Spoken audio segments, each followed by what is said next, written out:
My name's Frank Battersby and I'm the cameraman on the Refugee Voices project. I haven't kept count of how many interviews, but it's certainly quite a lot. I think probably 150 maybe. It's extraordinary. I mean, it's a privilege to do the interviews. I mean, I've been doing them now for several years. My son was in reception when I started and he's now in the second year at secondary school. So that's how long I've been doing it. And yeah, it's an extraordinary interview. I mean, my wife is the daughter of survivors, and so it's extraordinary to be able to hear those testimonies for me. I think you have to be very conscious when you're filming that, you know, that the interviewees are very old, most of them, you know, and you have to kind of be very aware of that and not to put too much pressure on them in terms of the technical requirements. So the idea, certainly for me, is to be as unobtrusive as possible. So to create an atmosphere that makes it easy for them to give their testimony without being too intimidated. Because it can be intimidating when you've got cameras and lights and microphones, so to try and minimise that for them. By not making the setups too complex, I think when we first started, I think one of the first interviews I did, I was using a kind of traditional 3-point lighting setup, which is a lot of technical stuff going on, and actually we've now honed that right down, so we use a single light and and keep it as simple as possible, really. It reduces the setup time, but it reduces the impact on the interviewee. That's the most important thing, is to make them feel comfortable and relaxed. So I think if there's too much going on, then it impacts. So the idea is to make it about them, not about gathering the interview, but about the interview.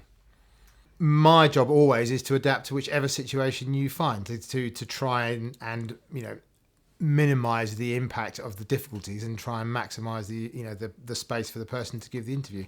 So sometimes, I mean, it is true that sometimes people live in very, very cramped conditions, or people have acquired a lot of stuff over a lifetime, and the environment is really crowded and crammed. So you have to just try and simplify it, but also you want to give some sense of the context in which the person lives, but without overcrowding the interview, because it's the testimony that is the most important thing. We achieve a simple head and shoulders frame, much like these are, and we usually try and have something personal in the frame. I think it's always important to try and put the person in context.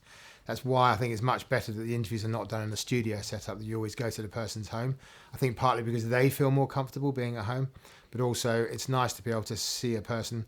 We don't do a lot of their environment, but we do see a bit of something that's about them, something personal, a photograph, something like that.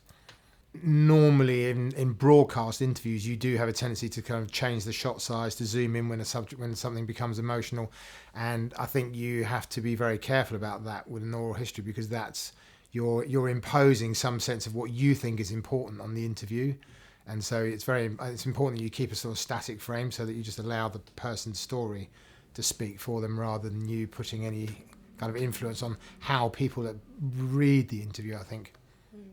As my kids have grown up through the project, it's and I live in North London, so for me it's a very convenient project, because many of the interviews are in North London, so I don't have to travel as much as I used to for work. And I did. Actually, the project came along at a good time for me, because I was trying to scale down the amount of travelling that I did for work, and so it enabled me to do that.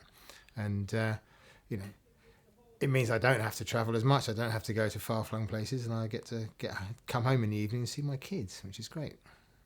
Many of them stand out. I think the interviews that have affected me most have been the ones of very vivid childhood memories of the trauma. And you can only, as a parent, you can only imagine your own children in that situation. And for me, the idea of putting my children on a train and waving goodbye to them and never seeing them again is just it doesn't even bear thinking about.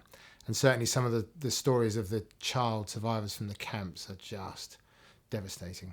But at least we've got the chance to record those stories, so they're not lost.